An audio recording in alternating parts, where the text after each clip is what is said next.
Hello, we're at Graphics Pro Expo. I'm your host, Reagan Dickinson with Graphics Pro, and I'm here with Mike Reese with Signarama Ventura here in California.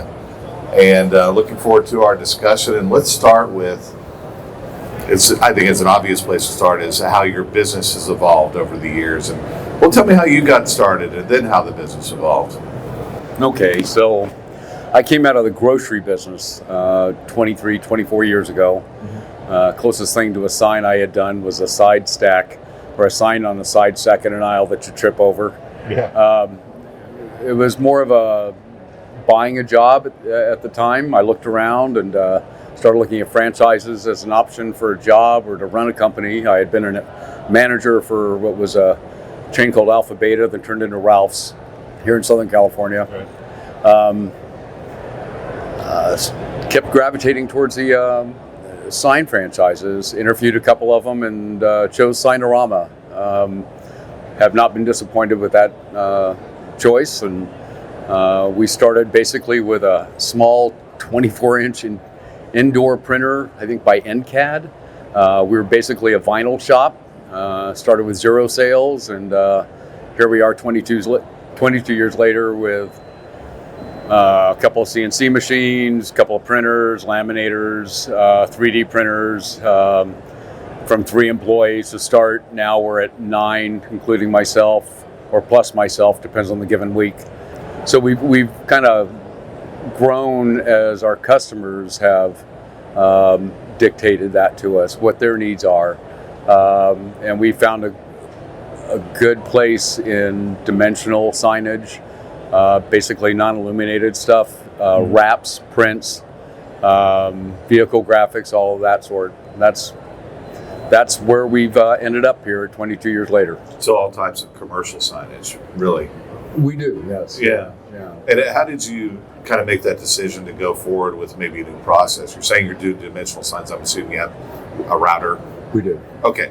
So how would you make a decision like that? How would you go, our customers, we're going to have the business in order to do this, right? How did you make that decision? And that's smart. I mean, that's exactly what you do. You go through your outsourcing so much, or it's so labor intensive. Right. And you finally make the decision that I've either got to buy the machine myself or continue with this great expense. And when, you're always trying to pivot, I think is the word, and become more profitable with each move. And so the amount of time we were spending on routing materials, specifically for one customer, to be honest with you, we picked up one customer who had a specific sign design that was required, a shape out of wood, and hand routering that thing just became ridiculous.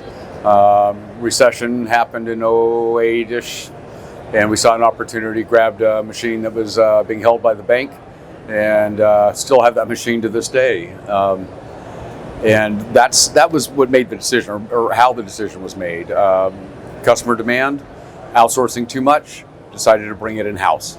And I think the same holds true for the ADA signage, Braille signage. We were outsourcing, and then we finally decided it was time to bring it in-house. We started with a smaller CNC table, and just most recently, probably about 2.5 years ago, progressed to a DCS 1800 printer, 3D printer. I think they're here at the show today, actually. I walked by their booth on the way, somebody representing them on the way in. And we've been, again, trying to eliminate costs. 3D printing is much less labor intensive, less materials than the old engraving and routing methods.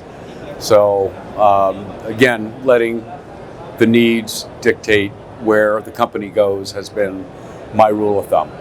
Yeah, and I'm assuming with each additional or different process that you employ, like when you first employed routing or 3D printing, do you find that the ROI is different? In other words, there comes a point where you've paid it off essentially, and now it's not pure profit, but you know what I'm saying. Right.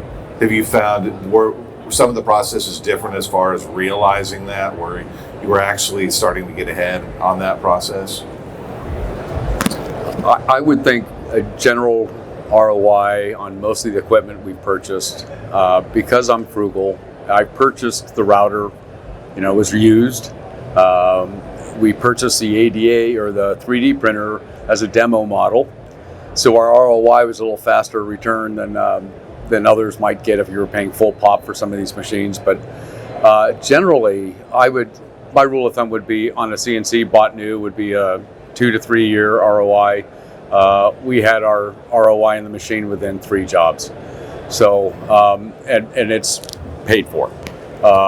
Similarly, the 3D printing as well. A few jobs, and you basically covered the cost of the machine. Large ADA projects generally can be very large, but also gives us the ability to turn around signage very quickly for contractors who are in a need for a quick permit inspection or whatever it might be. So yes, I'd say 1 to 3 years is what you can expect depending on what you paid for the machine. It's my expectation anyway. Right. Yeah. So you started in 2000, right? Correct. Okay. So you've seen, since you started the business, what I would call 3 pretty major disruptions to the business of varying degree. That would be Sure. September 11th was, I think, a disruption. It was. The economic downturn, the recession of 2008, Yep. and then COVID, right? Absolutely. And it seems like, so you've had to also pivot based on the fact that there is uncertainty in the air, right? This last year or two, yes. Yeah, right. Mhm. But which one was the most difficult for you to deal with? The recession, 08, 09, I think we all didn't see the depth of loss of business that I think many suffered. Yeah. We were fortunate. I think many businesses were down, from what I understood in that time, somewhere in the 30 to 35 percentile range. Huge hit, made many reevaluate their operations. We were a little more fortunate. Our drop was about 18%. Yeah. We just, the marketing end of it never stopped. I've always maintained outside sales force, so we've always been pushing that end, outflow. So we have inflow. The only way to generate sales is to advertising, some form of outflow. It's advertising, it's putting a man on the street, whatever it might be. So we've maintained a strong marketing program through all of this, despite what we see in the windshield coming at us. And it's helped us. It's maintained more stability through these downturns. Mm-hmm. We were fortunate to be in a position when COVID hit, to be able to pivot and start making acrylic shields and barriers and such. Not everybody was able to do that. You know, stickers, floor stickers, all the good stuff that came out of that for many of us. But things have shifted more normal, I think, now. We're seeing quite a big boom this year. Honestly, I'm surprised. I've been waiting for a hit, and we've seen some slowdown, but for the most part, things have remained strong. Retail is still growing, or growing again, I should say, from what I can see. And we've had a big increase in vehicle graphics and wraps this year. So, but you still have to be prepared for that next bump in the road because it is going to come at some point, right? It will come. So is that kind of is that your philosophy going forward, is that we need to maintain our marketing just like we learned Absolutely. from the previous recession? Yes, marketing must remain. What does that mix look like for you? So we're very fortunate. I'm a franchise. We're provided with a lot of tools. Right. So we have some great search engine optimization that's going on out there. I put a little bit into a pay-per-click campaign. We maintain an outside salesperson. Constant Contact is a religious tool we use. The return on that has been great. We're shifting that now to a different type of marketing platform as far as email goes, but it's similar. So I think it's been important from all aspects to maintain an outflow. I can't describe it any better way. Whether it be, throwing on a new shirt, graphics on your vehicle, a Facebook post every week, every few days, anything, any change, any kind of promotion that you can provide your area the area you're servicing. That I think that's where we've been very successful. Constant recognition. Yeah, is it safe to say that probably the biggest challenge that COVID brought to you was hiring people? I mean, because I think that's one of the things that you and I discussed before was, and that's kind of the theme of what we're discussing, right? Is the finding new employees, particularly in a difficult situation like this, where the labor situation is very challenging to say the least. Yes, finding employees this last 2 years has been a big problem. I've actually used some online tools to find employees. My best employees have come from referrals and walk-ins. To this day, my best employee was a walk-in employee looking for a job in production. He became my best salesperson. Really? Yes. So I had a referral from one of my very good clients, and that referral is now my office manager, and she's been with me almost 10 years. Those are, I think, primarily the strongest paths to working for me, is being referred in. But that has changed. We have shifted a little bit more to Indeed. We'll take any referral, don't get me wrong.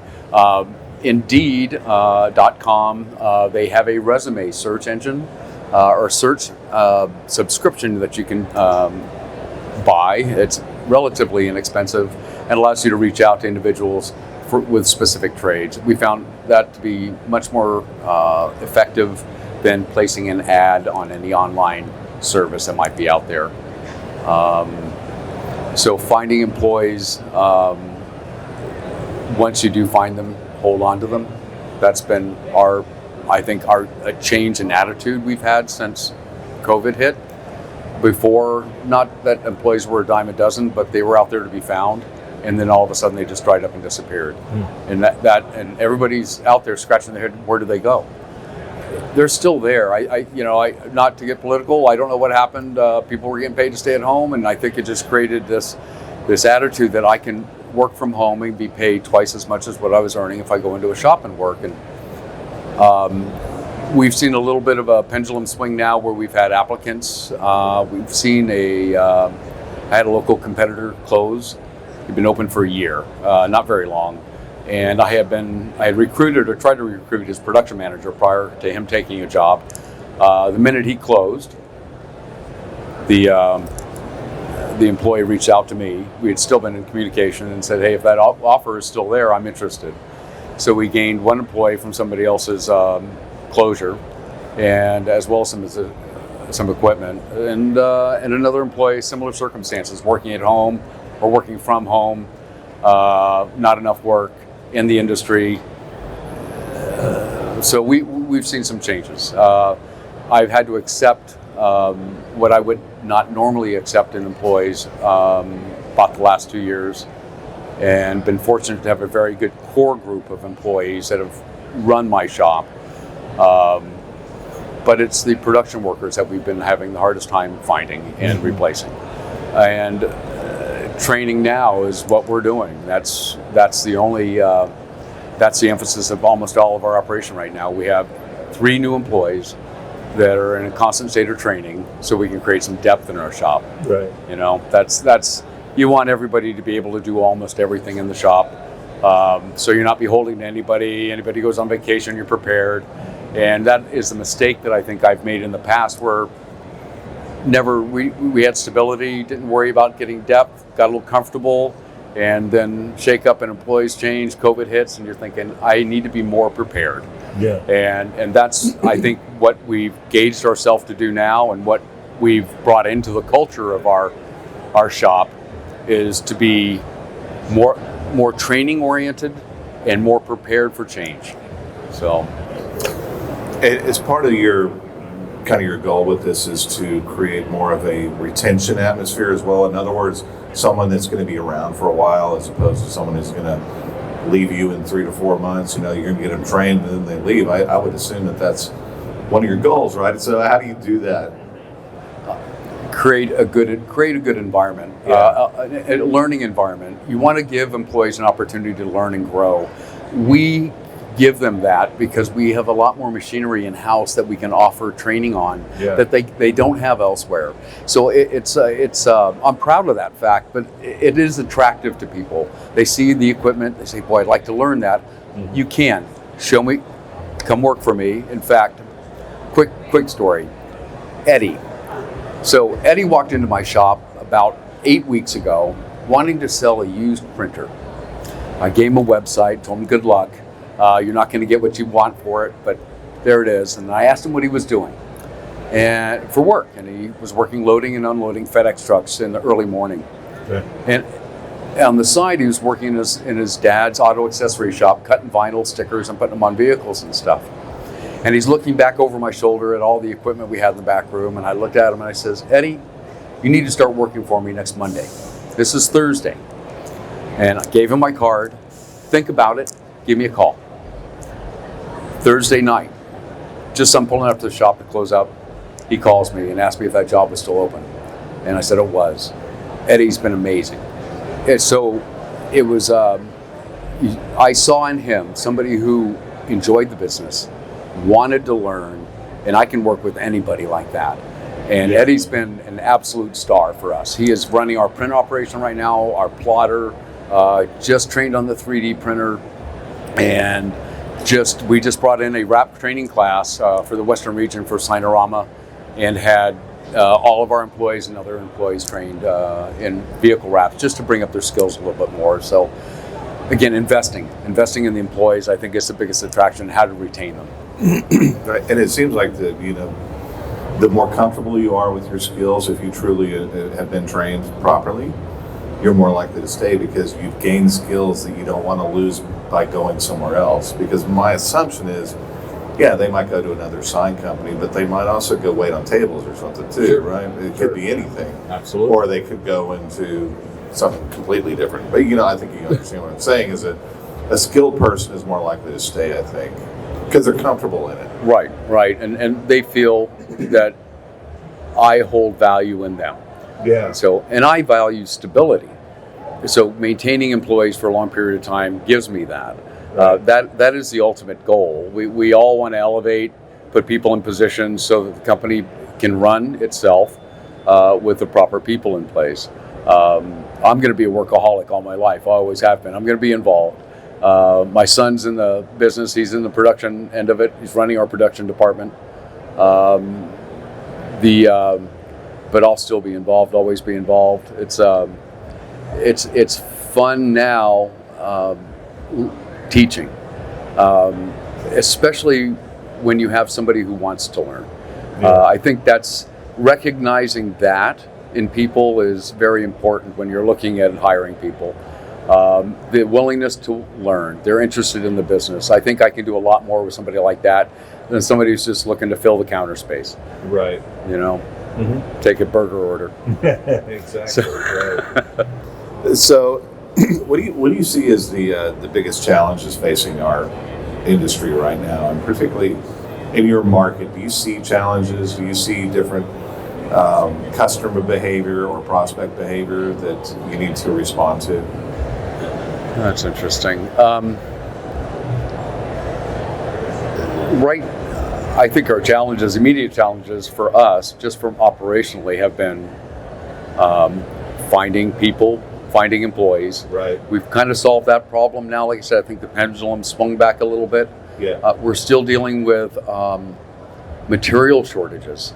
Right. I'm matte laminate. There's just from one week to the next it changes. Yeah. We became a warehouse during COVID. When material became available, we would grab it by the bucket load, whatever we needed, pallets of PVC, whatever we needed that we knew we were going to go through, and it became available, we would grab it. We're not warehousing as much now, but at the same time, something becomes available I haven't been able to get, I'll reach out and grab it so I'm ready for it. Yeah. What else? I still think down the road, trained sign professionals are difficult to find. We really don't have any kind of training or journeyman program out there, any kind of standards, and I think the industry's missing that. And I'm stealing that a little bit from a gentleman that came up and helped train the crew this last week. Yeah. He expressed the same thing, and we had an interesting conversation about that. There is a need in the industry for some level of standard work experience certification. You can get certified in RAPS, and there are unions in other states and other areas for sign professionals, but there's something needs to be organized in that sense. Almost a sign college in some sense, I think is missing, but I think would behoove this industry. But so trained employees, I think will be a challenge moving forward. But like I said, the pendulum's swinging back. So. Right. Yeah, and before we go here, I want to know what are the most important. I think we've probably touched on a lot of these already, but other than what we've touched on, what are the most important lessons that you've learned to improve your business and ensure the viability of your business going forward? Remain calm. Something I'm not always good at. Don't overreact. Take everything in stride. Everything is fixable. Nothing is forever. Yeah. Coin phrase after. Anyway, I would say well, you're making me think here. I should have been a little bit more prepared. Well, maybe you can give me an example of something like that where that happened, where either you didn't remain calm or you did remain calm and it made a difference. I think the challenges that we've had that we're given every day, there are going to be challenges every day, and I think as a leader in the shop, for me to be volatile is not a good thing for me to be. And there have been, I think, in the past I was too volatile, and it cost me employees. And now, as I've matured as a business owner, not so much as a person, I'm already an old man, but there's a level of maturity in management, and I think that's something that took me a while to grasp. Yeah. And I'm a little tactless, right to the point. It's just my style, and I've learned to muffle that just a little bit, shall we say, and just put a muzzle on it. Yeah, soften, just everybody wants to do a good job. For the most part, everybody does. Assuming anything else is a bad position to take. So, and I think in the past, I might not have embraced that as much. And that's the advice I would give everybody. Give room to grow, be patient, and with yourself as well. That's good advice. Okay. And thanks again for your time today. Mike Reese with Signarama. My name's Reagan. We're at GPX, Long Beach. Thank you.